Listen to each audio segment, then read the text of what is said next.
Ketika kita bicara kudapan, hari ini tamu saya juga namanya Bakudapan gitu. Masnya mau ikut? Tes. Oke. Jadi kebetulan ada Bakudapan food apa tadi? Food study. Nah, kenapa disebut Bakudapan food study? Karena kalau boleh di awal ya Mbak Lista, sebagai berdarah Sulawesi Utara, Manado, saya pikir Bakudapan ini dari Manado, maksudnya Bakudapa. Bakudapa itu kan berarti baku jumpa, saling berjumpa. Kenapa food study ini namanya Bakudapan dan apa itu food study? Thank you Kak. Sebenarnya kalau kita bicara soal nama ya, ini sebenarnya kita mengambil inspirasi gitu ya dari ketika kita berkumpul, kemudian kita sambil makan itu pasti kayak banyak banget tuh inspirasi yang muncul. Termasuk ketika kita bicara soal pangan ya. Karena kalau kita ngomongin pangan tuh kan sebenarnya nggak cuma apa yang ada di atas meja kita ya sebetulnya. Dan dia tuh di hadapan kita kelihatannya sederhana, kita makan setiap hari. Tapi pangan dan makanan itu bisa jadi ruang kita untuk membicarakan banyak sekali hal.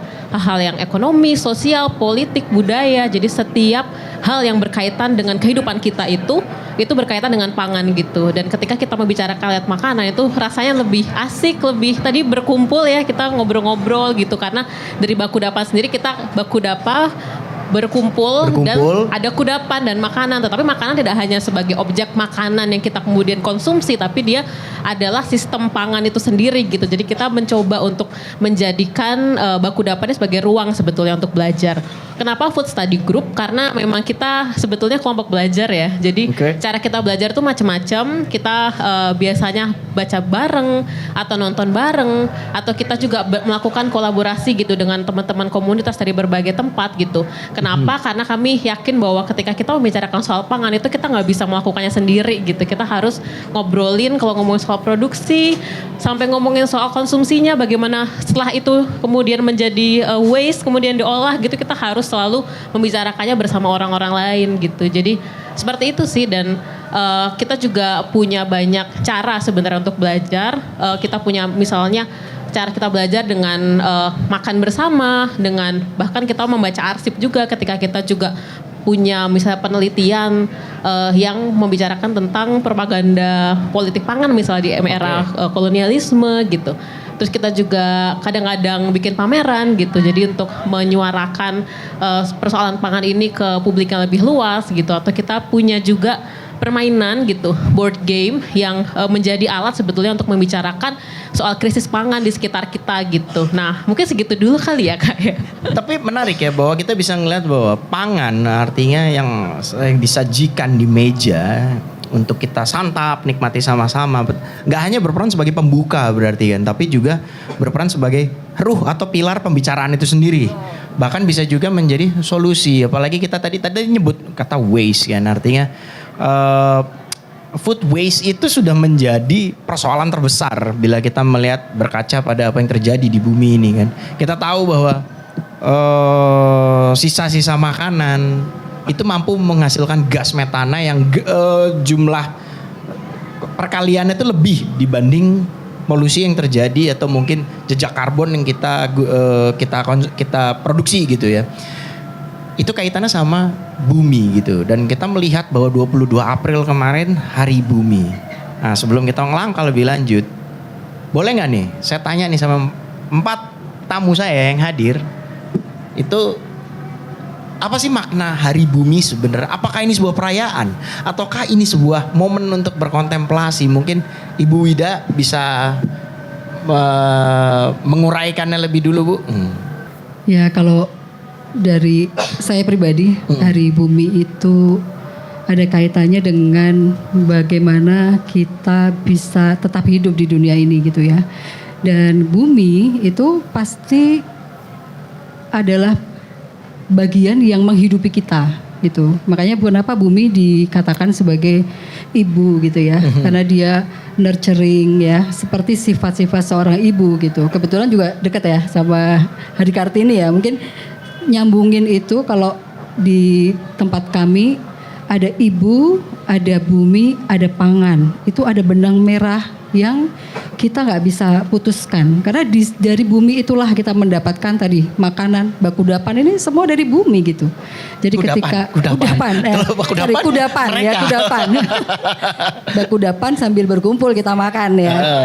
Ya kudapan makanan, semua makanan yang kita makan itu diproduksi di bumi kita, di tanah kita. Jadi penting bagi kita untuk juga ikut melestarikan. Jadi hubungannya nggak cuma satu arah ya, itu hubungan yang saling timbal balik ya. Kita diberi oleh bumi, kita juga harus melestarikan bumi kalau kita mau anak cucu kita juga bisa menikmati semua yang kita rasakan sekarang. Saya pikir itu bukan perayaan ya, tapi sebuah momen kesadaran gitu. Refleksi ya, kesadaran. Makanya harus sadar. Hidup di dunia itu harus sadar, hidup di bumi itu harus sadar secukupnya gitu. Karena kan semua resource yang kita miliki untuk bumi ini bukan milik kita, milik semua orang gitu. Makanya harus eling ya, kalau orang Jawa eling, dan kita harus merawat gitu. Nah caranya macam-macam, mungkin ini yang juga dilakukan oleh Food Bank ya. Food Bank of Indonesia itu berdiri udah 10 tahun saat ini. Jadi kita juga merayakan ya 10 tahun ini.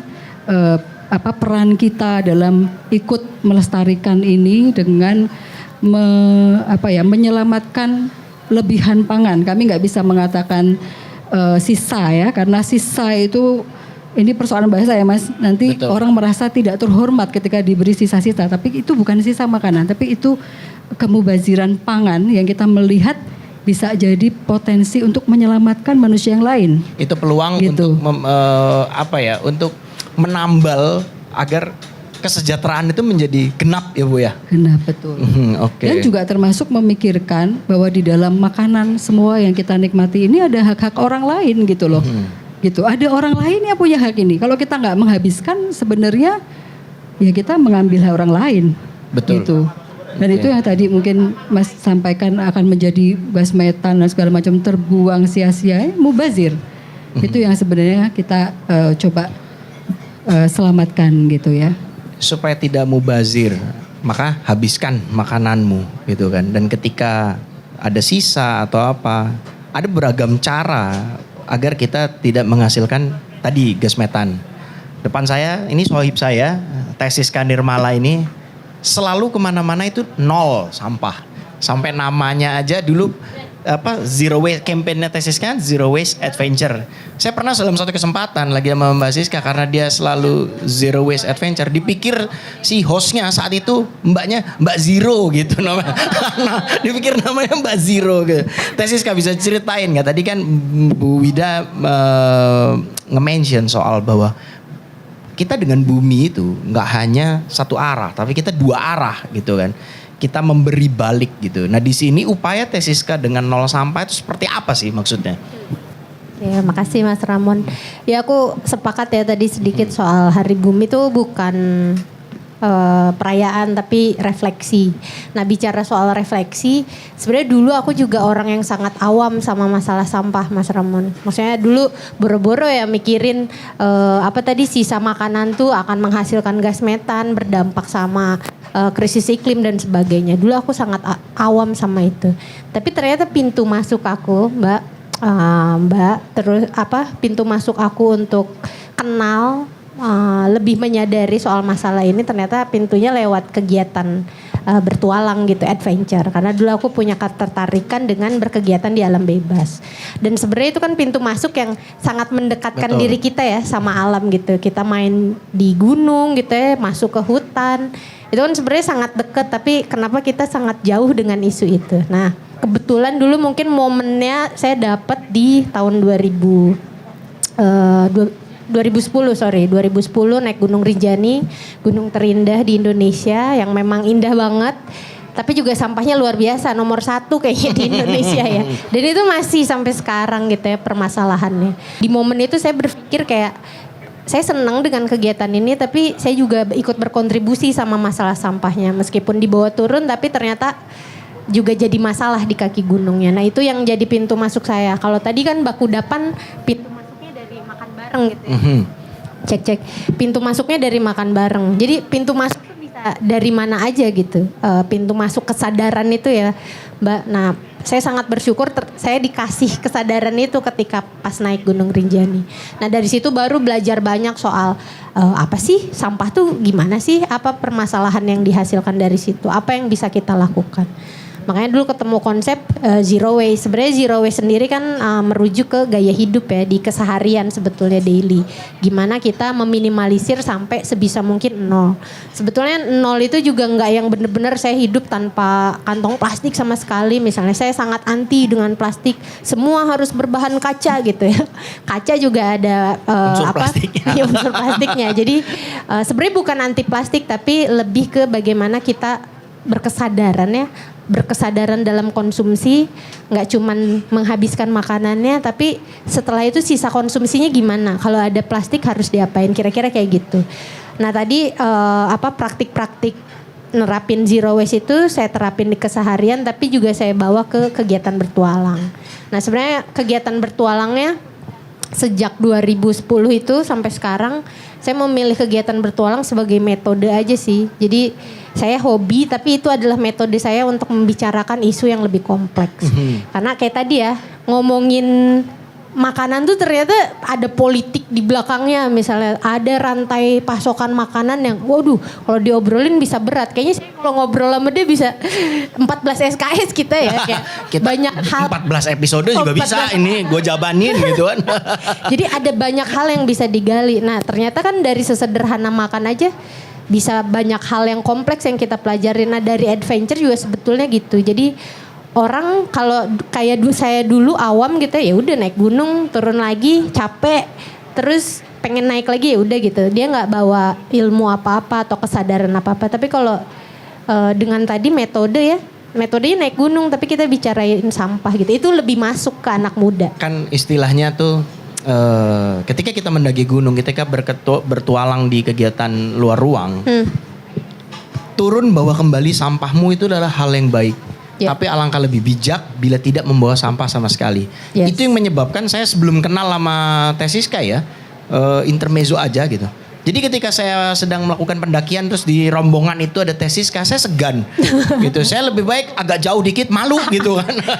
Dulu awal-awal seperti itu. Sekarang saya pun belajar dari dia bahwa oh begini toh caranya supaya tidak jangan menghasilkan sampah. Walaupun sampah tetap kita bawa turun, tapi kan alangkah lebih bijak bila nol sampah. Tadi Tesiska menyinggung soal kan Mbak Lista ngomong dari kudapan bisa berkembang kemana-mana. Pernah gak Mbak, lagi ngomongin makanan gitu, tiba-tiba lawan bicaramu menghasilkan sebuah topik pembahasan tentang ini bumi terlalu over sudah dieksploitasinya gitu. Nah kan tadi kan ngobrol bisa sampai ke politik, geopolitik. Pernah gak? Dan sebagai food study ini seperti apa menyikapi keresahan bahwa bumi ini sudah kata dieksploitasi saja sudah buruk ya, dan ini udah over gitu kan. Gimana menurut Mbak Lista? Terima kasih, ini pertanyaan yang kompleks sekali ya. Karena ini selalu muncul sebetulnya dalam diskusi-diskusinya teman-teman Bakudapan gitu. Karena kami juga menyadari bahwa tadi makanan itu kan sebagai pintu masuk ya, tetapi dia tidak bisa lepas dari satu yang namanya sistem pangan gitu. Yang kita bisa bicara benar-benar dari bagaimana sistem pangan dari awal dari dia diproduksi sampai dia menjadi sampah dan sebagainya itu selalu berkaitan gitu sama kerentanan ekologi yang ada di sekitar kita gitu. Misalnya ketika kita bicara soal industri pangan yang terlalu masif gitu, bagaimana dia kemudian menghasilkan kelebihan makanan atau bagaimana banyak sekali tempat-tempat di Indonesia atau bahkan di seluruh dunia yang kemudian dikorbankan gitu untuk berbagai industri monokultur misalnya. Betul, itu rentan terjadi. Iya, selalu tiba-tiba alih fungsi jadi monokultur, sementara bahan-bahan untuk satu kudapan saja. Ini kan apalagi Indonesia tadi sempat sebelum kita on air, Bu Widya juga cerita ya, Indonesia memiliki latar belakang dan boleh dibilang tuh pembendaharaan bumbu di Indonesia boleh dibilang paling beragam seluruh dunia. Itu mengakibatkan masalah yang kompleks berarti dari hulu sampai hilir berarti. Betul, dan gak cuma monokultur tapi juga misalnya kita lihat industri tambang yang makin masif yang juga merusak bumi, tapi juga itu juga berpengaruh gitu kepada bagaimana sumber-sumber pangan itu kemudian digusur. Terdampak gitu kan. ya? Terdampak, dan itu tidak hanya terjadi hari ini atau 10 tahun lalu, tapi udah terjadi lama banget gitu. Karena udah terjadi sejak zaman kolonialisme bahkan gitu, tetapi kemudian kita mungkin bisa bilang kita sudah merdeka, tapi sebetulnya sistem pangan yang sangat eksploitatif itu masih terjadi hingga hari ini gitu. Jadi ketika kita bicara soal makanan atau soal pangan, kita nggak bisa tuh cuman ngomongin soal wah enak ya, wah rasanya menarik, wah kuliner di sini di situ rasanya seperti ini seperti itu oke gitu. Tetapi kita harus ingat bahwa di baliknya itu banyak banget sistem yang sangat eksploitatif, dan ketika kita bicara soal pangan kita harus ngomongin soal sistem yang lebih luas itu gitu. Dan kebetulan kalau misalnya di Bakudapan sendiri kita sebenarnya punya beberapa kegiatan yang memang kita fokuskan gitu untuk tidak hanya membicarakan soal makanan. Misalnya kita punya satu platform bareng-bareng namanya Struggle for Sovereignty. Struggle for Sovereignty. Jadi kita di situ tuh kita berjejaring bersama dengan teman-teman praktisi lingkungan, kemudian aktivis gitu, teman-teman masyarakat adat gitu di berbagai tempat di Indonesia, termasuk di misalnya Kalimantan Timur, di Sulawesi Tengah gitu, untuk kemudian selalu mendialogkan nih bagaimana sih sistem pangan tuh sudah atau industri-industri pangan yang masif itu sudah menghancurkan bumi ini gitu, atau sudah memiliki dampak yang langsung kepada warga setempat gitu, atau bagaimana kemudian kita mendialogkan hal tersebut di berbagai cara. Misal kita bikin pameran bareng atau kita bikin dialog, jadi kita bikin beberapa kali bikin forum diskusi untuk membicarakan itu. Dan publikasi gitu. Kita biasanya juga salah satunya mengarsipkannya dengan menulis bersama gitu. Kita juga sebenarnya selalu membangun bagaimana di Bakudapan ini adalah ruang untuk kita bisa karena kan kita kalau membicarakan soal eksploitasi itu tadi, kita biasanya kadang kita ngomongin ini tuh dampaknya bakal sampai mana ya gitu. Ya gitu adalah hal yang valid ya kalau kita ngerasa sendiri gitu. Tapi ketika kita terus membangun ruang dialog bersama komunitas-komunitas lain yang ternyata tadi ruang masuk makanan tuh bisa untuk membicarakan banyak hal, kita bisa kemudian membangun jejaring dan saling menguatkan gitu. Karena memang ketika kita bicara soal gerakan yang kecil-kecil ini, yang makanan, yang ngomongin tentang kelebihan makanan, soal sampah itu kan kadang dianggap yang tidak hal yang kalau misalnya kita buang sampah sembarangan toh siapa yang bakal ini kan cuma sedikit gitu, siapa yang bakal notice gitu. Padahal sebenarnya kalau kita geluti dan kita bertemu dengan orang-orang yang punya concern yang sama, itu kemudian itu yang paling penting gitu, membangun solidaritas bersama teman-teman gitu. Jadi mungkin kalau di Bakudapan, jadi obrolan itu selalu muncul di berbagai tempat, berbagai cara, dari obrolan yang sifatnya informal sampai yang kemudian kita bikin suatu mungkin acara bareng atau refleksi bersama gitu. Atau mungkin kita belajar bareng juga sama teman-teman yang ada di berbagai komunitas ketika kita melakukan residensi atau tinggal di Tapi tempat kerap lain. terjadi ya, artinya ketika dalam sebuah perjamuan menikmati itu mulai banyak orang resah terhadap eksploitasi tadi berarti. Aku rasa itu hal yang menarik ya. Apalagi kan kita banyak berjejaring dengan orang muda, dengan sesama komunitas. Dan aku rasa orang mulai sadar ada kecerabutan pengetahuan tentang dari mana makanan kita berasal. Oke. Itu kan misalnya kita lihat nih di sini pempek ya. Tapi boleh loh, jangan dilihat doang. Pempek Ini ada gitu. kerak Tapi telur kan nih gitu. pertanyaannya kemudian ini diproduksi, siapa yang memproduksi? Dari mana tepungnya? Dari mana ikannya? Betul. Ya kan? Dari mana minyaknya? Ini kita udah nggak ngerti aja, udah tahu-tahu udah ada di meja makan. Nah, eksploitasi itu juga terlihat bagaimana dari bentuk ketergantungan kita dan kecerabutan tadi pengetahuan itu, dan ketergantungan sistem pangan kita terhadap korporasi gitu. Kan gampang banget kan kita dapat makanan olahan ultra processed food gitu kan. Sangat mudah daripada ngapain sih harus masak, Mo? Nugget, sosis itu gampang. Tapi kesadaran itu memang aku rasa mulai muncul. Dan itu yang kalau dulu rasanya sendiri ya waktu kami mulai Bakudapan di 2015. Tapi sekarang banyak banget komunitas-komunitas anak muda juga. Kami juga masih muda yang membicarakan tentang Kami juga. Kita semua masih muda ya. Yang concern terhadap bumi ini, dan nggak cuma soal tadi ya sistem pangan, tapi soal kayak bumi itu kan aspeknya juga banyak, kayak ngomongin tanah, ngomongin Betul. benih, ngomongin mikroorganisme, ngomongin multispesies lah. Bagaimana kita sama-sama sebenarnya punya hak yang sama untuk hidup di tempat di bumi ini.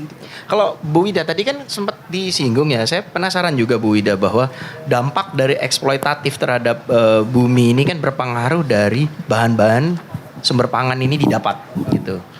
Ibu tadi sempat ngobrol tadi kayak tadi saya sempat cerita kan bahwa sebelum on air Bu Wida sempat cerita pembendaraan yang Indonesia punya, Nusantara ini punya. Bisa diceritain nggak nih Bu Wida? Sebelum kita mengarah ke ini kenapa bisa sampai hari ini tereksploitasi gitu. Kekayaan kita sebenarnya seperti apa sih Bu?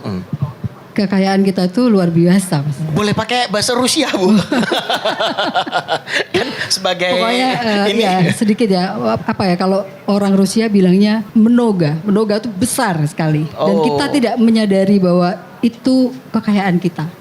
Coba aja kita yang ke Rinjani, kemana-kemana itu lihat begitu luar biasanya, ada tanaman bahkan yang kita nggak tahu bahwa itu bisa dimakan. Betul.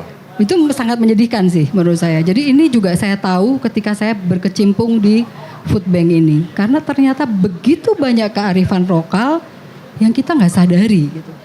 Dan kita senang sekali dengan apa-apa yang sifatnya Instan. asing, ya kan.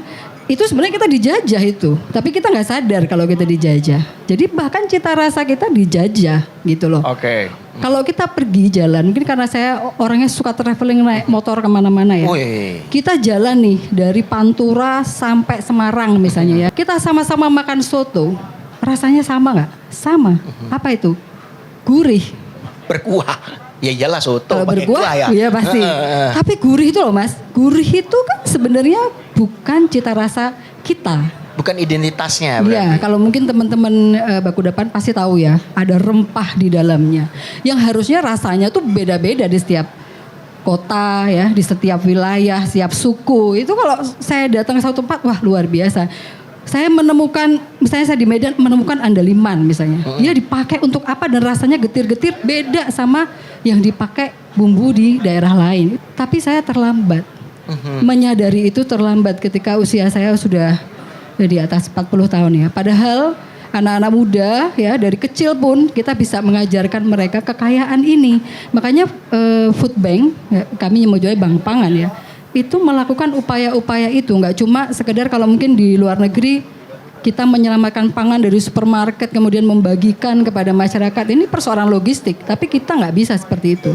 Karena kalau kita hanya melakukan seperti itu, kita tidak mendampingi masyarakat. Mereka akan menjadi tangan di bawah. Karena itulah semua relawan kita yang sekarang ada 8.000 orang di 64 titik, 8.000 nih. Itu 80%-nya perempuan, Mas. Oh, menarik. Perempuan, kenapa? Ya karena mereka yang sehari-hari menjaga itu di rumah-rumah kita. Coba kita tanya semua hadirin di sini. Dari mana pengalaman pertama mereka mendapatkan makanan? Pengalaman pertama kita menikmati makanan pasti dari ibu kita. Ya yang umum ya. Lain kalau ibunya sudah meninggal pada saat melahirkan misalnya, mungkin dari tantenya, omnya, tapi selalu dari tangan seorang perempuan. Maka penting bagi kita untuk memberikan, makanya kita punya namanya DPF ya, Dapur Pangan FOI, itu namanya Dapur Pangan Mustika Rasa. Kita mengangkat tuh mustika rasa menjadi satu kearifan lokal yang kita harus jaga. Rasa yang berjuta-juta tadi ya. Berjuta-juta, dan itu ada bukunya ini, kita terinspirasi Ya, bukunya betul. Soekarno Mustika ya. Rasa. Buku Mustika Rasa yang tebelnya itu Mas. Segini, Bu. Mas. Oh. Ya segini Mas. Buat ganjel pintu lumayan tuh. Lebih Ya. Bu. Kalau untuk lempar orang ya lumayan. Tapi itu luar biasa. Kita bisa pelajari tuh. Wah, resep-resep dari berbagai Detailnya, filosofinya itu yang kita coba masukkan pelan-pelan, tidak dengan bahasa yang sulit-sulit, karena masyarakat kita itu kalau misalnya masuk ke ibu-ibu, rata-rata kan emang ibu-ibu rumah tangga biasa harus menggunakan bahasa yang membumi, ya kan, harus kita sebanyak mungkin lah gitu. Termasuk kita sekarang masuk ke SD, sekolah-sekolah, ngapain kita bikin yang namanya kebun pangan komunitas ya, tapi itu basisnya ada sekolah, ada neighborhood ya, maunya kita pertetanggaan gitu, ibu-ibunya kumpul. Itu juga bisa dilakukan. Anak-anak itu harus belajar dari mana makanan mereka berasal. Tadi Mbak Monik tadi yang melanjutkan tadi ya. Memang mereka mereka harus tahu. Jadi nggak cuma kita beli seblak, isinya seblak apa ya? Yang dia rasakan apa? Ya gurih gitu, ya kan? Tapi apa sih ya di situ? Apakah kita tahu semua masyarakat di sini bahwa misalnya kita makan tempe sehari-hari, 98% kedelainya import dari mana? Ya kan? Kita udah tahu lah itu persoalan politik tadi, ya kan? Betul. Ngomong impor semuanya. Jadi kita emang dijajah gitu. Kita mau ngomong apa? Kita dijajah. Kita harus berontak gitu loh. Harus balikin gitu bahwa ternyata saya menemukan itu ada dosen UGM yang sekarang bermitra dengan kita menanam kedelai dan bisa. Persoalan mereka adalah ketika musim kedelai itu panen, tiba-tiba ada import yang besar. Betul. Harga mereka tergencet. Gimana? Keberpihakan itu ada di mana? Itu loh. Ini sekaligus curhat ya. Jadi saya jadi Gak pengen apa-apa. curhat nih. Agak berapi-api nih kalau gini. Keresahan itu kan resah gitu loh, resah nih hati kayak saya. tadi Ibu bilang bahwa bahkan lidah kita pun terjajah gitu kan. Seharusnya kita bisa memilah kayak tadi sepanjang Pantura, aneka sotonya itu harusnya ada pembedaan kan Bu. Tapi hari ini kita melihat bahwa sudah menjadi generalisasi dan sedihnya sekarang kita hanya tahu rasa itu cuman enak, nggak enak. Sebenarnya kalau misalkan ketika kita coba, apa rasanya? Ada gurihnya, tapi ada juga ininya. Kemampuan kita untuk menelaah itu kan terdegradasi pula gitu kan. Itu yang apa ya? Yang harusnya kita bisa untuk memperkaya lagi. Nah, tadi ada bilang ke kebun apa Bu? Kebun pangan komunitas. Kita boleh dong. Saya mungkin sebagai orang awam yang belum tahu kepak itu apa. Artinya saya mengafiliasikannya itu dengan ketahanan. Dalam artian ketahanan apa yang kita punya harusnya kita rawat agar kita tidak menghabiskannya secara sia-sia. Teh Siska pun ketika lagi di atas gunung melakukan hal serupa dalam artian ketahanan pangan itu kan kasarannya mengirit ya. Wah pertanyaan saya Teh Siska, tapi kan ada bahan pangan yang kita nggak bisa makan sekulit-kulitnya. Baik di rumah maupun di gunung. Kalau Teh Siska menyikapinya itu langkahnya seperti apa? Ketika makanan ini sudah tidak bisa lagi kita makan. Konteksnya lagi perjalanan nih, zero waste Bebas adventure. di rumah karena Oke. si Teh Siska ini juga punya toko curah ya. Toko nol sampah. Oke. Nah, ketika makanan sudah tidak bisa dimakan lagi, sebaiknya diapain? Nah sebenarnya kalau ngomongin zero waste ya, dia tuh sebenarnya prinsipnya kalau kita mungkin umumnya ngedengernya 3R. Reduce, reuse, recycle gitu ya. Tapi aku lebih suka pakai bahasa Indonesia, konsepnya adalah cegah, pilah, dan olah gitu. Sebenarnya prinsip ini yang kita lakukan baik di keseharian atau ketika aku menerapkan itu di Zero Waste Adventure. Jadi cegah, pilah, olah tuh cegah dulu apapun yang mau kita lakukan ya, mau makan apa, minimalisir dulu. Jadi prinsip utamanya adalah reduce, dikurangin dulu dari awal. Makanya yang jadi tren sekarang kan bawa botol minum sendiri, itu udah tren yang sangat bagus sih sebenarnya. Meminimalisir potensi sampah yang sebenarnya bisa kita hindarin gitu, bawa botol minum sendiri, ngehindarin sedotan plastik, bawa bahkan sekarang tuh kalau teman-teman komunitas di Bandung udah sangat biasa selain bawa tumbler mereka bawa gelas. Jadi karena kalau di event-event di komunitas di Bandung tuh misalnya disediain refill minum tapi ada kopi juga gitu. Jadi udah hal yang biasa gitu untuk hal yang umum ya, mencegah. Nah, hal yang mencegah lainnya tuh di konteks di rumah, di dapur tuh lebih banyak lagi. Gimana ngeminimalisir misalnya limbah minyak jelantah. Nah, kalau aku paling seneng ngobrolin sama ibu-ibu tuh kalau ngomongin minyak jelantah mereka lebih masuk. Kalau di dapur konvensional tuh ibu-ibu pada umumnya ya, ibu-ibu zaman dulu tuh pasti ada satu wadah untuk khusus nampung minyak jelantah gitu ya di dapur. Untuk diolah kembali. Biasanya dibuang sih. Oke. Coba tanya ibu-ibu pasti kalau udah ditampung nggak dipakai, nanti dibuang ke wastafel. Saya tanya ke istri saya nggak bisa masak. Oke. Coba perhatiin ya, atau mungkin di rumah orang tuanya bisa perhatiin, pasti di dapur tuh ada wadah itu. Nah aku tuh menghilangkan wadah itu Mbak. Pertama karena aku tidak mau ada minyak jelantah. Jadi biar nggak ada minyak jelantah ya jangan disediain wadahnya. Kalau aku ya caranya. Terus gimana cara ngehindarinnya? Pakai minyaknya kayak orang-orang sehat zaman sekarang. Pakai minyaknya sedikit. pakai spray atau cuman 1-2 sendok. Itu berpengaruh loh ya. Itu berpengaruh cara kita mengolah makanan. Ini nanti teman-teman Bakudapan mungkin boleh nambahin. Jadi penggunaan minyaknya sedikit, lebih banyak pan fried misalnya. Jadi kalau orang-orang kita kan banyaknya kalau ngegoreng tempe pasti minyaknya tuh harus 1 jerigen gitu ya. Padahal kan 1-2 sendok juga sebenarnya cukup di pan fried gitu. Nah itu cara saya minimalisir limbah minyak jelantah. Jadi nggak ada tuh minyak jelantah. Jadi habis minyak tuh dipakai. Dan itu berpengaruh Mas Ramon ketika aku naik gunung. Oh, ya? Jadi apa yang aku lakukan keseharian di rumah itu ngaruh ketika naik gunung. Aku suka aneh lihat teman-teman pendaki yang lain tuh pasti kalau bawa minyak tuh 1 liter. Pasti di atas gunung tuh ngegoreng tempe, layaknya mereka ngegoreng tempe di keseharian gitu ya. Minyaknya banyak, over. Ujung-ujungnya kan pasti dibuang. Nah itu lebih bahaya lagi karena ngotorin tanah di gunung. Gitu. Kalau aku ya udah nggak ada minyaknya. Maksudnya nggak ada sisa minyak jelantah ketika naik gunung. Dan aku selalu bawa minyak itu cuma 1 botol kecil aja karena cuma buat paling numis gitu. Nggak ada yang pan fried gitu, dan itu kebiasaan keseharian yang aku bawa ketika naik gunung. Kalau saya sama kecil gitu, tujuannya sebenarnya bukan kayak tadi Teh Siska ngomong ya. Mungkin karena saya nggak bisa masak Bu, lebih kepada formalitas. Dalam artian bahwa biar kelihatan gue masak nih, gitu kan. Tapi cukup kan? Masalah enak atau enggak urusan belakangan. Tapi cukup kan pakai minyak sedikit tuh. Tapi menarik juga itu. Oke. Itu salah satu biasanya metode yang aku pakai buat ngobrol sama ibu-ibu sih. Itu baru ngomongin cegah nih. Ya. Belum yang pilah. Nah, masuk ke pilah, gimana caranya kan orang kadang, tapi aku sudah meminimalisir masih tetap ada sampahnya. Nah, proses pilah ini sebenarnya adalah pintu masuk yang paling mudah buat diterima sama masyarakat Indonesia karena kita masih menghasilkan sampah plastik. Jadi di proses kedua itu setelah kita mencoba ngehindarin begitu banyak sampah, baru nih masuk ke pilah. Kita masih ngasilin sampah plastik misalnya dari kemasan apa? Snack misalnya atau bumbu-bumbu masih beli yang sachet, oke, gak apa-apa, tapi dipilah. Nah cara pilah ini yang masih banyak orang-orang belum tahu. Orang kadang dia ngomong kita udah pilah sampah Teh, tapi pas dibuang ke tong sampah ya disatuin lagi sama tukang sampah.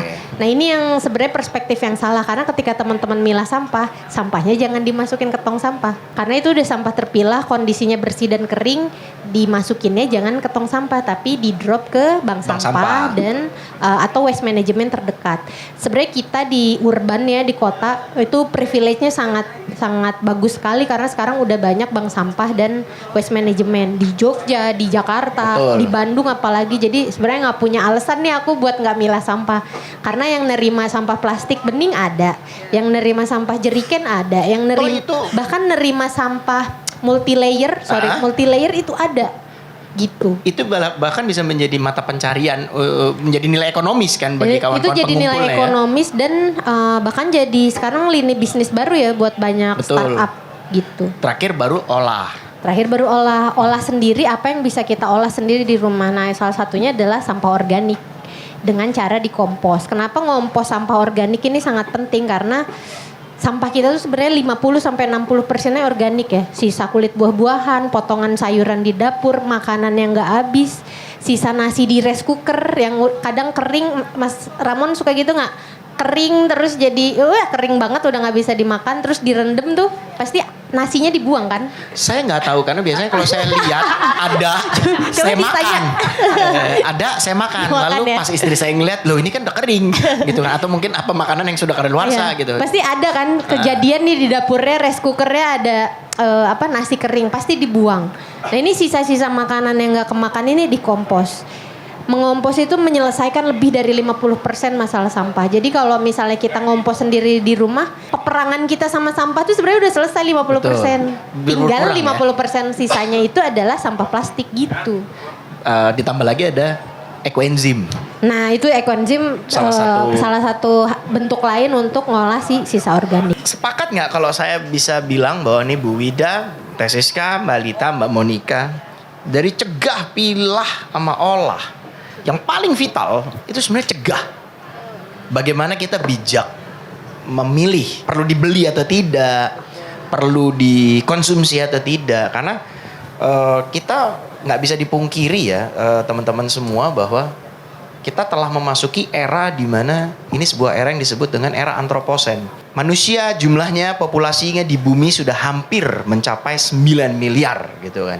Artinya dengan jumlah populasi yang sedemikian banyaknya, maka manusia perilakunya setiap hari memberikan pengaruh yang besar terhadap planet ini. That's why era antroposen itu. Dan kita sudah memasuki ini era.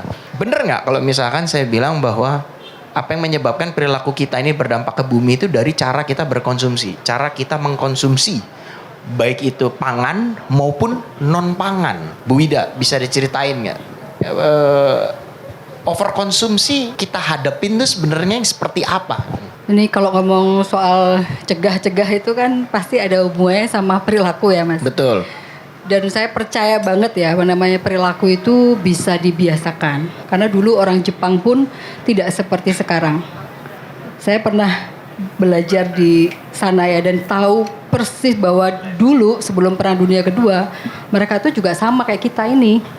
Bahkan lautnya itu, karena bekas perang, lautnya itu penuh dengan sampah-sampah bekas perang. Dan mereka mengeruk itu.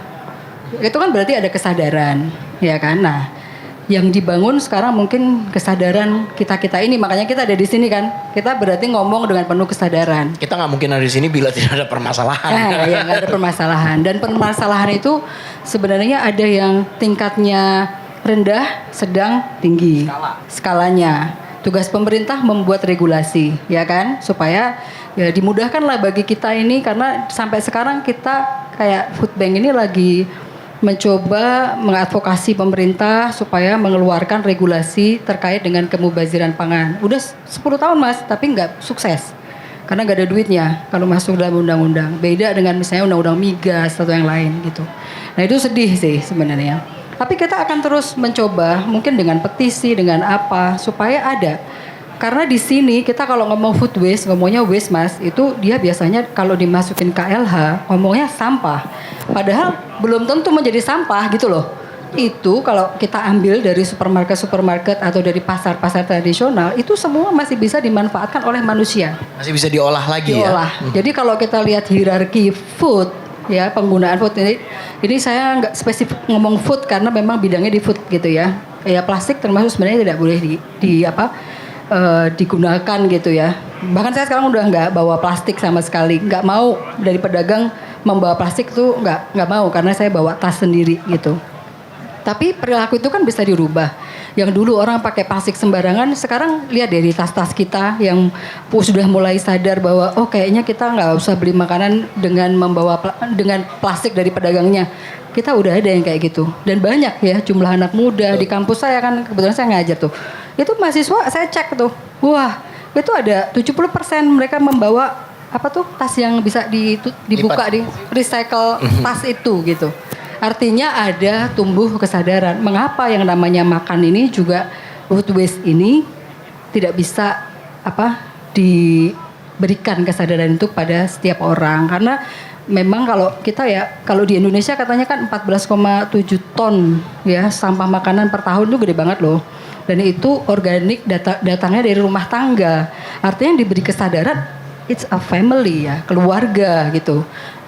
Ya perempuan ini lagi-lagi berperan penting karena dia itu garda terdepan, ngasih tahu anaknya, menyiapkan makanannya, mengupas sayur dan itu nggak ngomong seksis ya, tapi nyatanya dalam kehidupan rumah tangga kita sehari-hari, ibulah yang berperan penting untuk mengedukasi ibu, memberi pengetahuan gitu tentang tadi makanan tuh tadi Mbak Teteh tadi bagus banget ya, maksudnya tidak ada yang terbuang sama sekali. Saya memelihara ayam, burung dan lain sebagainya. Jadi nggak ada tuh.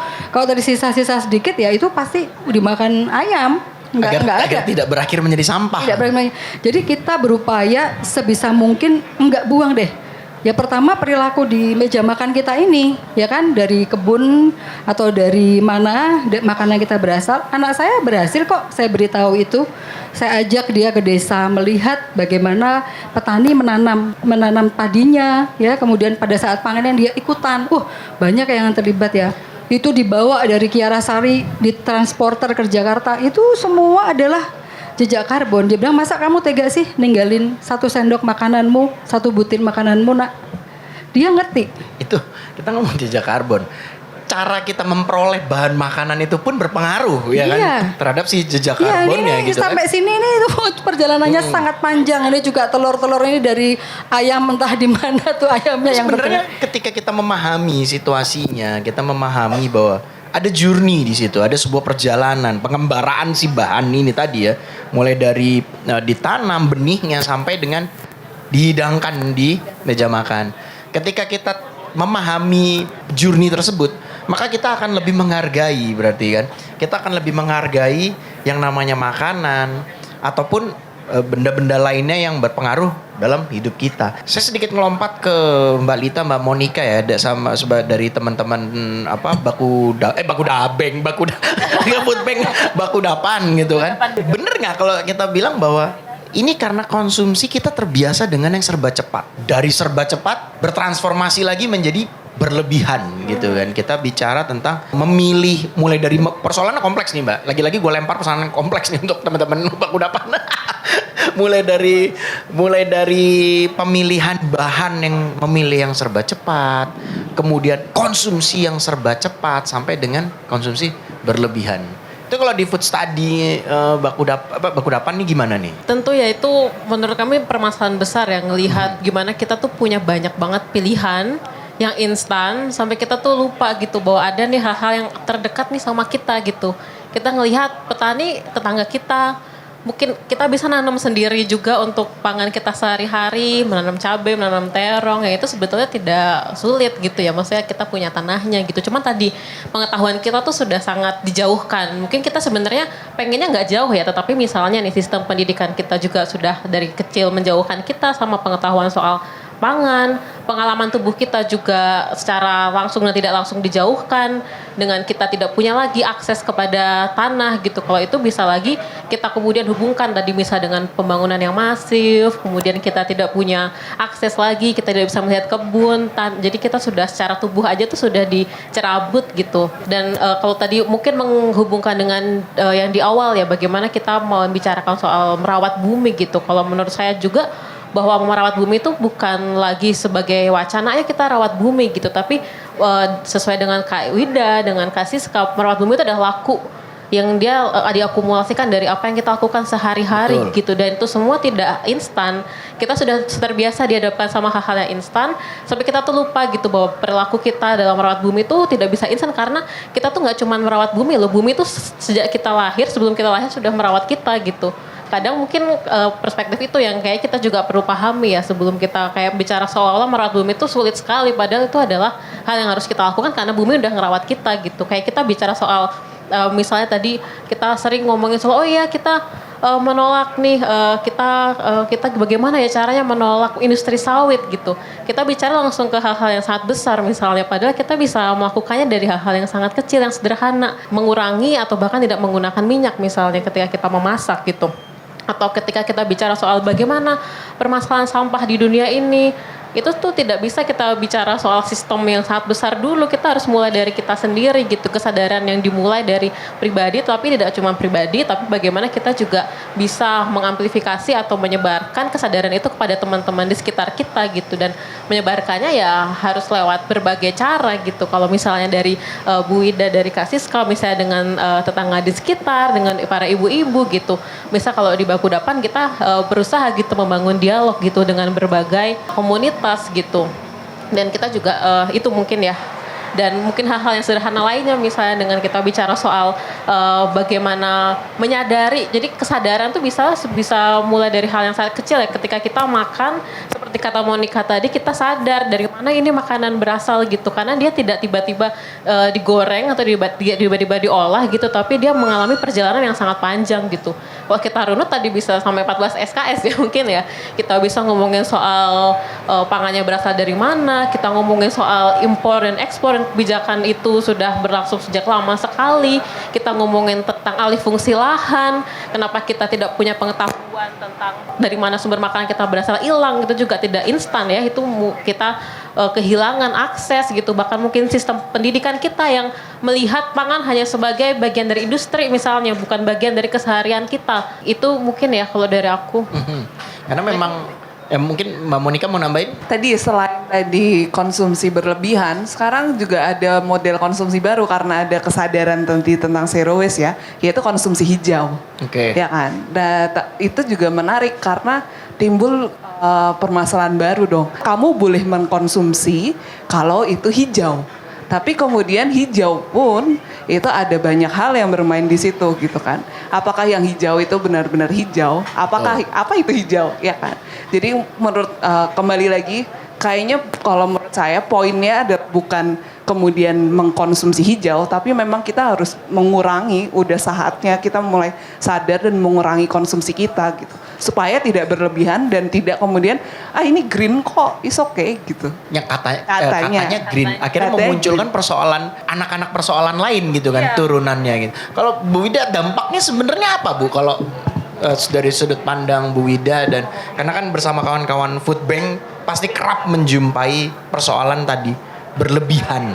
Ya tadi kita udah melihat data ya. Data itu kan datangnya dari ada FAO, ada Bappenas, semua sama gitu datanya bahwa sampah makanan terbesar datangnya dari rumah tangga gitu. Makanya kita berangkat dari rumah tangga dulu. Meskipun sebenarnya kita saat ini misalnya juga mengelola lebihan pangan dari banyak industri. Karena kalau enggak mereka buang juga gitu loh ke TPA. Nah itu kan yang paling mengerikan ketika semua mempunyai kulkas di TPA gitu loh. Bahkan ada kasur di TPA. Ada Iya, kasur. kan? Nah, kulkas-kulkas itu, Mas, seringkali justru diambil oleh orang-orang padahal makanannya malah sudah tidak layak. Sebelum sampai situ, itu yang kita coba untuk selamatkan gitu. Makanya industri kayak supermarket itu pembuang makanan terbesar juga. Bakery Ya, yang ada usia kan, usianya lebih pendek bahkan ya. pendek. Nah, itu kan sebenarnya lebihannya itu sayang banget kalau dibuang karena kalau dulu kita berangkat ya kesadaran kita tuh pertama ketika membangun bank pangan atau food bank ini kan kita perintis bank pangan pertama lah di Indonesia. Kita melihat justru ada banyak orang yang tidak memiliki akses pangan yang adil gitu loh Mas. Kita bisa nih minum di kafe makan habis 50.000 dan baik-baik aja merasa ya udah baik-baik aja gitu. Tapi orang-orang lain yang kita lihat sehari-hari yang mungkin kita tidak merasakannya tapi mereka ada. Itu jumlahnya cukup besar. Ya, kalau kita melihat strata ekonomi masyarakat di Indonesia ya yang penghasilannya sehari cuma 30.000, 38.000, punya anak 3. Bisa bayangin nggak dari mana mereka mendapatkan makanan yang layak? Betul. Layak dulu deh, kita nggak Layak ngomong dulu. kualitas ya. Betul. Ini ngomong layak dulu deh. Nggak layak Mas. Saya udah keliling tuh ke daerah-daerah Jakarta ini aja nggak usah jauh-jauh, cuma selemparan kolor dari istana. Makannya susah banget mereka. Sedih kan? Nah itu nyata gitu. Itu yang sebenarnya pertama kenapa kita bangun karena kita bangun itu karena kita waktu itu ya memang tinggal di Jakarta. Tapi kita ingin menularkan ini ke daerah-daerah lain. Ya dan di Jakarta ini kan katanya barometer ya. Iya. Jadi begitu Katanya. Jakarta katanya.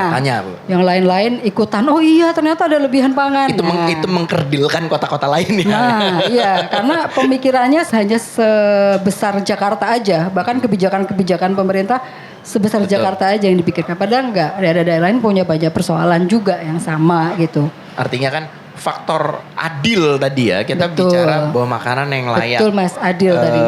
Layak dulu, baru Betul. berikutnya kualitas ataupun rasa. Ya kan? Betul. Karena kayak tadi Ibu bilang bahwa bila makanan-makanan yang berlebihan tadi hingga akhirnya menjadi sisa, bila diakumulasikan lagi bisa diolah lagi untuk yang belum beruntung mendapatkannya gitu kan. Betul, Bu. betul. Ya pada akhirnya kan Dari hotel, restoran, kafe itu kita Betul. mengolah kembali Mas. Jadi Betul. kita kelola itu gitu terus ya kita bagikan kepada selama yang itu. dikurasi ya kan. Iya, jadi ada organoleptik lah segala macam yang memastikan bahwa makanan itu sangat-sangat layak dikonsumsi manusia.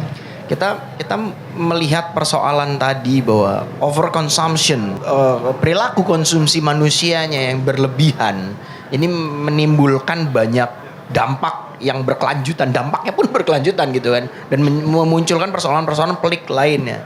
Kita dapat menyimpulkan bahwa kalau kita tarik garis lurus penyebabnya, sebenarnya itu semua terjadi ketika kita menganggap konsumsi ini bukan lagi kebutuhan.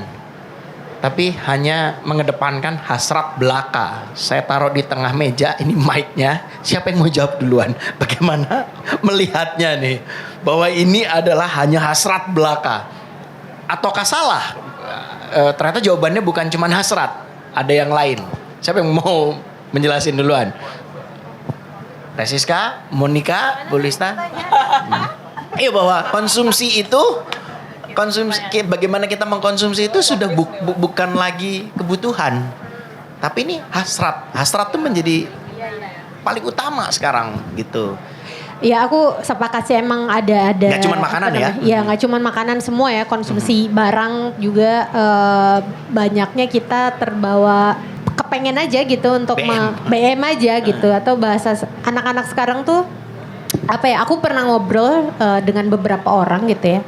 Ada kita tuh banyak yang membawa luka masa lalu dalam banyak konteks ya, bukan masalah percintaan nih, luka masa lalu dalam banyak hal. Misalnya dulu waktu kecil dia hidup di keluarga menengah ke bawah atau miskin lah gitu ya, kekurangan dimana dia sulit punya makanan misalnya.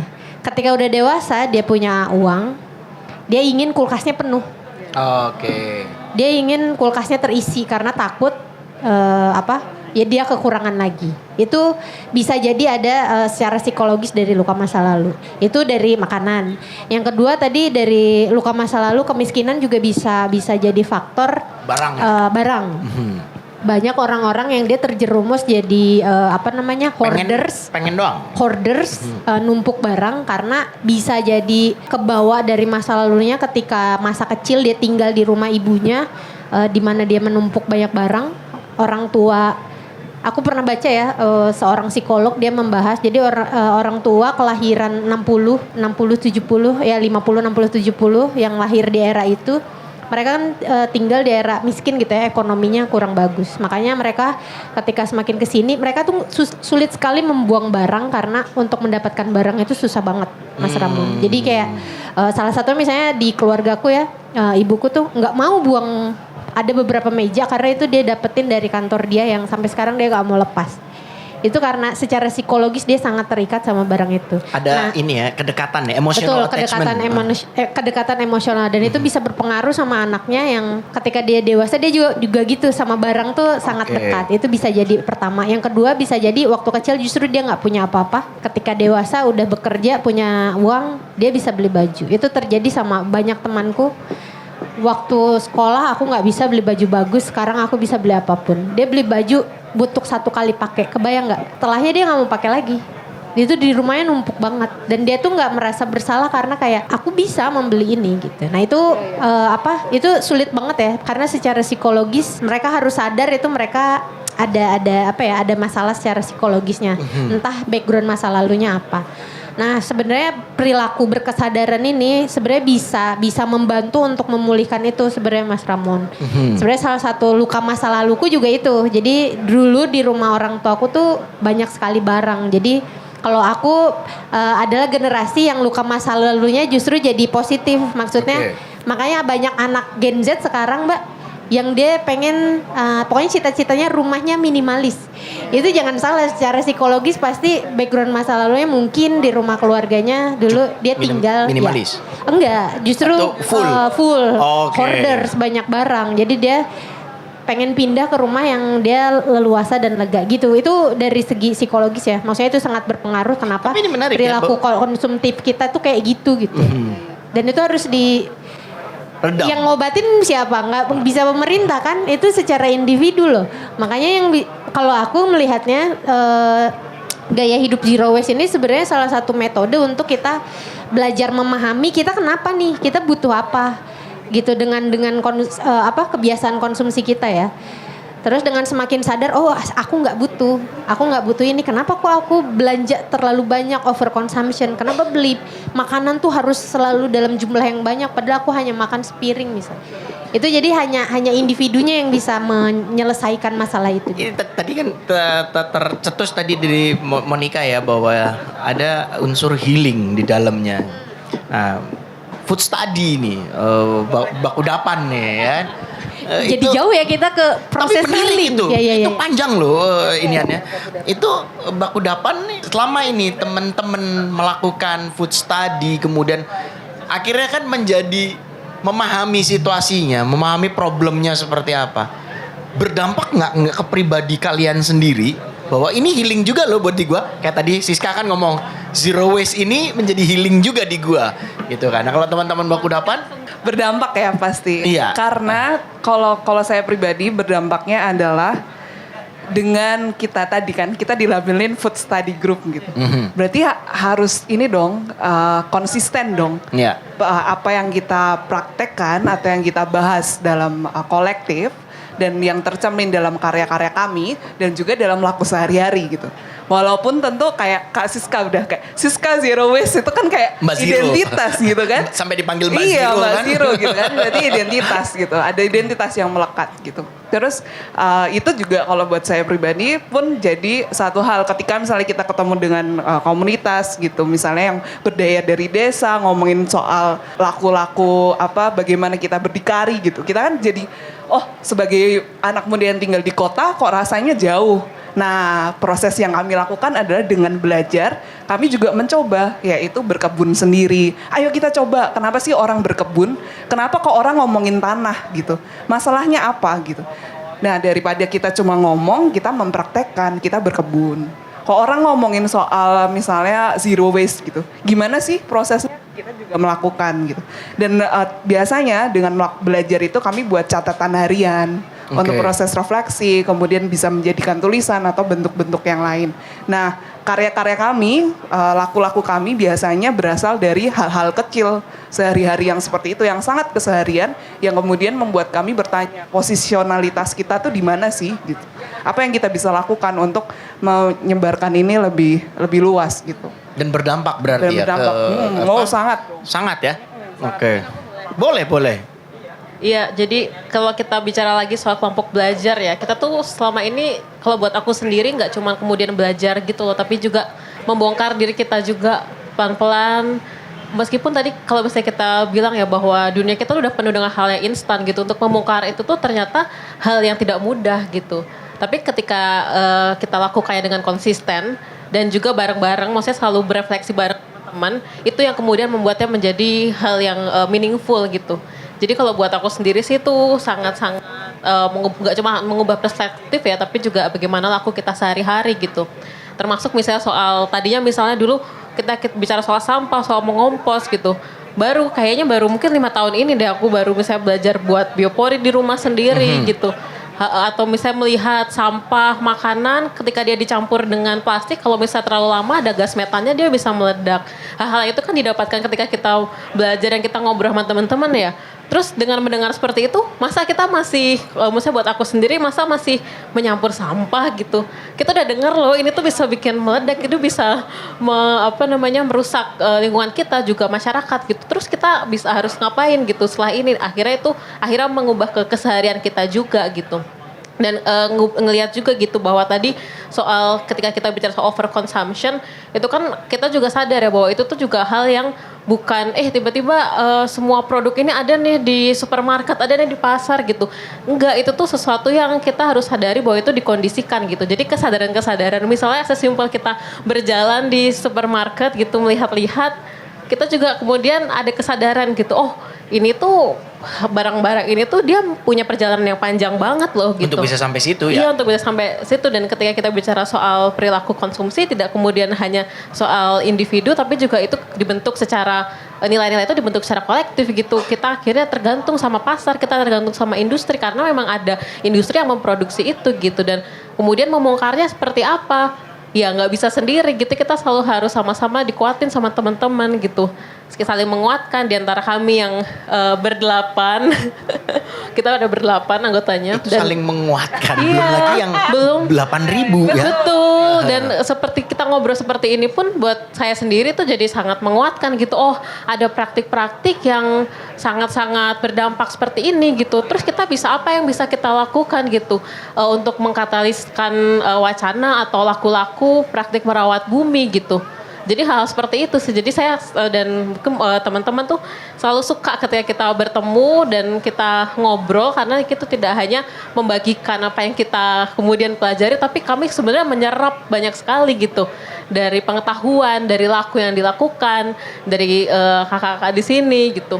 Dan tadi saya juga dengerin kayak wah iya ya, minyak ya. Jadi kayak atau misalnya soal makanan, bagaimana bahasa tadi ya, kita bicara soal bahasa gitu, kemubaziran, alih-alih membicarakan dengan sampah, itu kan hal-hal yang sifatnya bukan dipelajari di buku ya.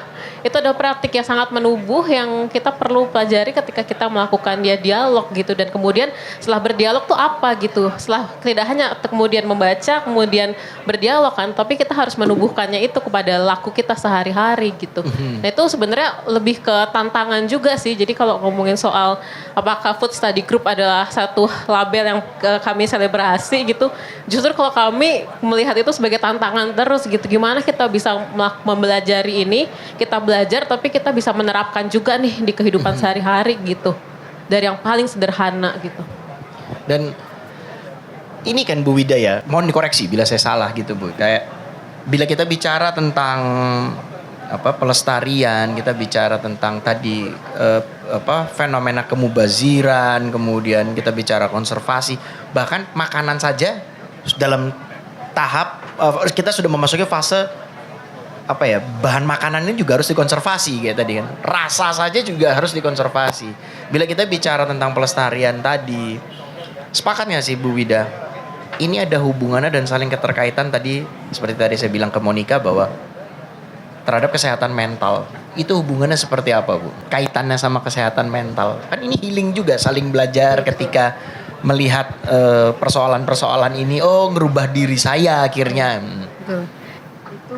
Ibu sudah memimpin 8.000 loh. Ini sebenarnya relate dengan kesehatan jiwa saya sendiri gitu. Ya karena dulu saya tuh bekerja di korporasi. Sebagai halnya orang-orang kerja di korporasi, di metropolitan, di gedung-gedung besar ya kan, mereka menggunakan baju-baju yang branded, tas branded dan lain sebagainya. Dan setelah saya berkecimpung dengan ini semua, kemudian saya merasa yakin banget kunci utama kita itu di mindful living. Mindful living, hidup itu tadi berkesadaran kata Teh tadi, dan merasa cukup. Itu yang susah itu. Dan itu memang harus datang dari kita sendiri. Dari kesadaran kita ya? Kesadaran kita. Tapi kesadaran kita ini kan tidak bisa kita bangun sendiri gitu loh maksudnya. Harus ada contoh-contoh yang dilakukan oleh kakak-kakak yang luar biasa ini. Dan ini sebenarnya bukan persoalan personal ya. Ini food bank itu bukan Wida atau bukan kakak-kakak personal enggak gitu loh. Tapi kita ingin semua orang melakukan itu sebagai sebuah pergerakan. Ya kan, kalau pergerakan berarti kan akan sustain selama-lamanya. Nanti anaknya, dia punya anaknya akan diajari hidup seperti itu. Saya udah pernah lihat tuh di banyak Instagram, di banyak ibu-ibu tuh udah menjalankan itu. Dan dia udah tahu bahwa anak ini dari kecil diajarkan untuk makan dari makanan terdekat misalnya. Yang namanya membeli baju harus ada baju yang kita korbankan untuk dikeluarkan. Betul. Itu kan sadar gitu loh. Mindful living gitu ya. Dia sadar banget bahwa nggak perlu sih, ngapain sih? Itu kan nggak. Dan setiap lebaran saya nggak pernah beli baju baru. Itu salah satu upaya untuk konsisten gitu. Termasuk pada anak saya, suami saya nggak ada yang beli baju baru, nggak ada. Baju yang ada kita pakai. Kecuali kalau memang ada baju yang misalnya memang sudah tidak cocok untuk kita berikan kepada orang yang membutuhkan kan gitu ya. Itu di situ ditukarkan baju yang lebih pas dengan kita gitu. Prinsip barter ya. Prinsip barter itu bisa dilakukan. Nggak semuanya itu harus dengan uang sih. Overconsumption tadi ya? Iya, nggak harus dengan uang. Saya sering sekali mendapatkan ubi, singkong dari para ibu itu untuk mereka mendengarkan ilmu ya tentang apa yang kita jalani, apa yang kita perkenalkan kepada mereka, dan nggak apa-apa gitu loh. Gitu sih Dan sebenarnya. itu semakin membuka ini ya Bu ya, membuka selain membuka cakrawala berpikir kita, membuka rasa kembali bersyukur pada akhirnya. Betul, Genap bersyukur kita ya. jadi manusia ya. Betul, betul. Dan yang paling penting lagi kalau bagi saya itu adalah hidup irit. Bukan pelit ya, irit ya. pendekatan Beda-beda. paling tepat, Bu. Irit Pendekatan tuh, paling tepat. Oh ternyata setelah saya nggak memikirkan tentang si brand tertentu atau tidak terpengaruh apa. Oh hidup itu biasa aja kok. Kita sama-sama minum air, makan apa sih yang membuat kita lebih hebat dari orang lain? Apakah dengan mengkonsumsi sesuatu yang branded misalnya harga diri kita menjadi lebih Betul. naik tinggi atau saya kok nggak yakin seperti itu karena orang menghargai kita itu dengan apa yang kita lakukan kan seperti itu ya. Betul. Ya kira-kira gitulah Mas. Dan memperbaiki kejiwaan saya juga yang dulu misalnya di kantor-kantor itu saya belum punya kesadaran tapi sekarang tugas saya untuk memberikan apa ya? Tidak hanya sekedar omong-omong, ini kan bukan omong-omong ya, tapi contoh ya bahwa kita tuh bisa kok hidup seperti ini. Apalagi di Indonesia ini gitu yang luar biasa ini sebenarnya. Sebenarnya kayak tadi, kalau saya melihatnya, kalau dari pengalaman yang saya rasakan secara subjektif ya, pribadi, ketika saya mulai menerapkan, sampai hari ini pun saya masih terus belajar kaitannya bahwa food waste, overconsumption, segala macam berkaitan sama kesehatan mental gitu. Kalau di saya sendiri, ketika tadi kan saya bilang bahwa pada akhirnya kita selain membuka pikiran kita, cakrawala berpikir, kita juga menjadi semakin bersyukur. Ketika kita melepaskan, akhirnya kita dalam tanda kutip tidak diperbudak oleh barang tersebut gitu kan. Itu malah kita menjadi plong gitu kan. Tidak dijajah. Bahaya loh. Selain lidah kita dijajah, pikiran kita hasrat untuk belanja ya Bu ya. Dipengaruhi oleh iklan-iklan. Oh iya. Influencer, sosial media segala macam. Tiba-tiba algoritma pun membaca. Nah, ini habis gini nih, handphone kita mulai nongol ada promo-promo apa gitu. Gak apa-apa gitu. Yang penting ketika kita mengkonsumsi apapun, kita mengkonsumsinya dengan bijak. Tadi kita bicara soal consumption tadi kan, overconsumption. Sebenarnya mungkin yang menyaksikan secara live di Instagramnya Palmerah Hiu maupun di YouTube atau mungkin teman-teman yang hadir bertanya paling simple, apa yang bisa saya lakukan? Solusinya gimana? Sebenarnya banyak ya yang bisa kita lakukan, tapi aku selalu bilang lakukan dari yang menurut kamu paling mudah aja dulu. Karena mungkin yang menurut saya mudah belum tentu buat Mas Ramon mudah, yang menurut Mbak Wida mudah belum tentu, Betul. buat teman-teman Baku Dapan mudah. Jadi mulai dari yang paling sederhana dan yang paling mudah dilakukan. Kalau teh aku paling gampang ngompos dulu, boleh. Mungkin buat yang lain, aduh aku ngompos susah, bawa botol minum aja dulu, boleh. Jadi lakukan apapun yang menurut kamu paling mudah. Tapi setelah itu naik level. Kalau setelah bawa botol minum sendiri, apalagi belajar apalagi hal-hal baru. Berkomunitas, ngobrol sama teman-teman yang satu frekuensi, Lintas bidang ya. Ya datang ke event-event kayak yang diadain Palmerah Yuk, masuk gak tuh? Masuk. Nah. Gitu ya. Sebenarnya berkomunitas tuh tadi membangun awareness ya, membuka hal-hal baru yang kita nggak tahu. Jadi datang ke event atau komunitas yang oh iya ya itu kayaknya aku setelah botol minum aku mau nolak sedotan misalnya gitu. Nanti nggak kerasa itu yang aku lakukan Mas Ramon dulu. Jadi nggak ujuk-ujuk waktu 2012 Zero Waste tuh saya nol sampah bener. Enggak. Perjalanannya buat bawa botol minum sendiri dan saya bener-bener nolak minuman dalam kemasan itu 1 tahun. 1 tahun akhirnya nggak ke minimarket. Maksudnya bisa gitu ya. Kalau dulu kan karena saya kerja jurnalis juga dulu sempat terus di lapangan kan maunya yang manis-manis. Pasti bawaannya pengen ya minimarket lagi, minuman manis lagi, susah gitu. 1 tahun aku buat akhirnya terbiasa gitu. Jadi teman-teman pun akan ada nemu ritmenya sendiri. Gitu sih. Kalau ngomongin lakunya apa aja sih akan banyak ya detail sampai tadi minyak jelantah. Aku akhirnya prosesnya bisa kayak gitu aja itu butuh waktu yang aku mempelajari gitu. Jadi mulai dari yang paling sederhana terus naik level, konsisten aja. Nanti tanpa disadari tahu-tahu udah 10 tahun ya aku melakukan ini gitu, nggak kerasa gitu. Itu sih mungkin. Semua bermula dari rumah berarti ya. Dan memang harus dari rumah. Kayak yang tadi Mbak Wida jelasin kan sampah tuh rumah tangga dulu. Jadi kalau mau nyelesain masalah sampah ya di rumah masing-masing dulu. Kita boleh ikut memang kalau masalah sampah tuh kompleks ya. Semua harus terlibat termasuk pemerintah juga harus ada urun. Tapi kan kita siapa? Harus butuh waktu dan proses yang gak sebentar gitu masalah birokrasi itu. Dan kalau nunggu birokrasi dulu keburu kiamat buminya juga Lebih baik kita yang ngasih contoh ya. Nah itu. Dan sebenarnya kita sebagai konsumen itu punya kekuatan untuk memilih. Kayak tadi yang ngomongin minyak sawit, gimana kita bisa ngelawan perusahaan sawit ya, sultan-sultan itu. Jadi kita kan bisa punya pilihan. Aku mengurangi penggunaan minyak kelapa sawit yang tadinya mungkin 1 liter itu 1 minggu. Aku tuh 1 jerigen 9 bulan. Bener. Oke. Jadi belinya yang jerigen ukuran 5 liter itu 9 bulan baru habis, baru melahirkan. Oh bukan ya, itu ibu mengandung 9 bulan. Tapi lama karena penggunaannya kayak gitu, terus lebih banyak kuah-kuah. Jadi kita bisa ngelawan dalam tanda kutip ya dengan itu mengurangi konsumsi. Kalau setiap orang penggunaan kelapa sawitnya misalnya minyaknya sedikit, kemarin perusahaan juga bakal mikir ini ada apa Prinsip gitu. demand supply. Kemarin ya. Gitulah kira-kira. Oke. Kalau dari teman-teman Bakudapan, kira-kira langkah konkretnya apa sih yang kita bisa mulai agar kita mampu meredam overconsumption yang dampaknya itu sampai ke bumi loh. Kalau dari aku, nanti Monica bisa nambahin. Yang paling penting salah satunya dari yang tadi aku bahas adalah soal kesadaran ya. Kita sadar dari mana makanan kita berasal, dari situ kita bisa kemudian melakukan konsumsi yang etis. Karena kita tahu nih siapa yang memproduksi pangan kita. Kemudian setelah kita sadar, kemudian kita bisa tadi berpihak. Kita tahu bagaimana makanan itu ternyata atau pangan itu bukan sesuatu yang netral gitu. Di baliknya ada banyak banget pola, ada banyak banget sistem, ada banyak politik gitu. Artinya itu kemudian membantu kita untuk kemudian berpikir, oh ketika aku membuang sampah makanan ini, apa ya dampaknya ya? Ketika aku memakan makanan ini, apa ya dampaknya? Siapa ya yang kemudian memasak atau memasak makanan kita? Siapa yang memproduksi panganan kita, itu kan kemudian membantu kita untuk pelan-pelan menyadari gitu bahwa oh kita nih harus berkonsumsi secara etis gitu. Jadi kalau dari aku sih dari situ ya, dari kesadaran kemudian muncul keberpihakan, dari keberpihakan inilah kemudian muncul laku-laku yang praktik-praktik keseharian gitu.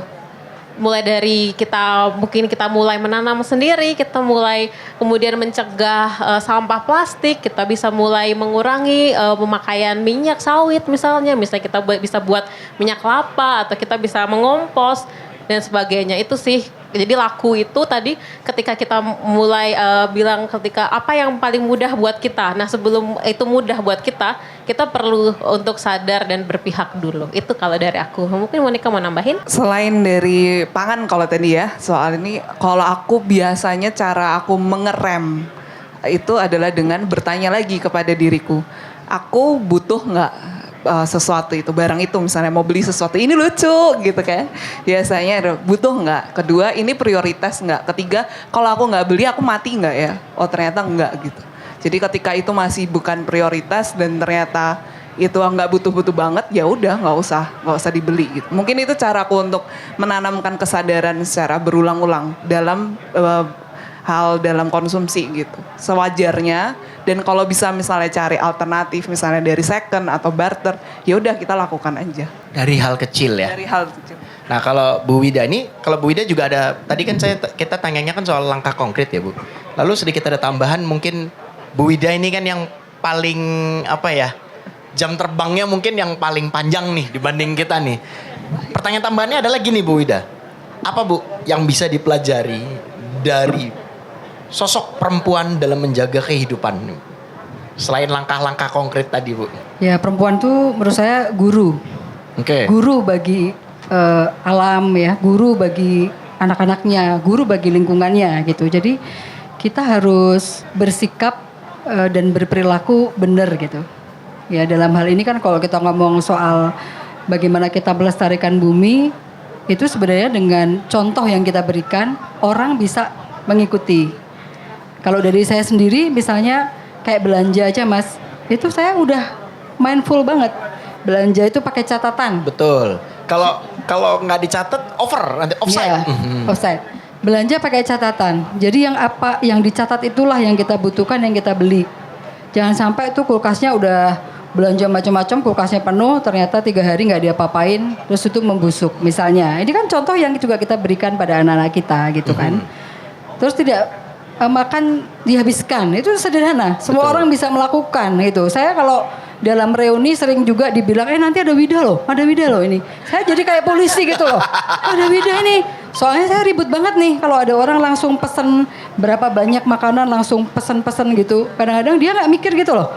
Oh langsung pesen ayam 10. Nah, ini padahal siapa yang mau makan gitu loh. Jadi saya nggak apa-apa. Maksudnya mereka di awal-awal pasti resisten. Itu udah pasti karena kita membawa perubahan.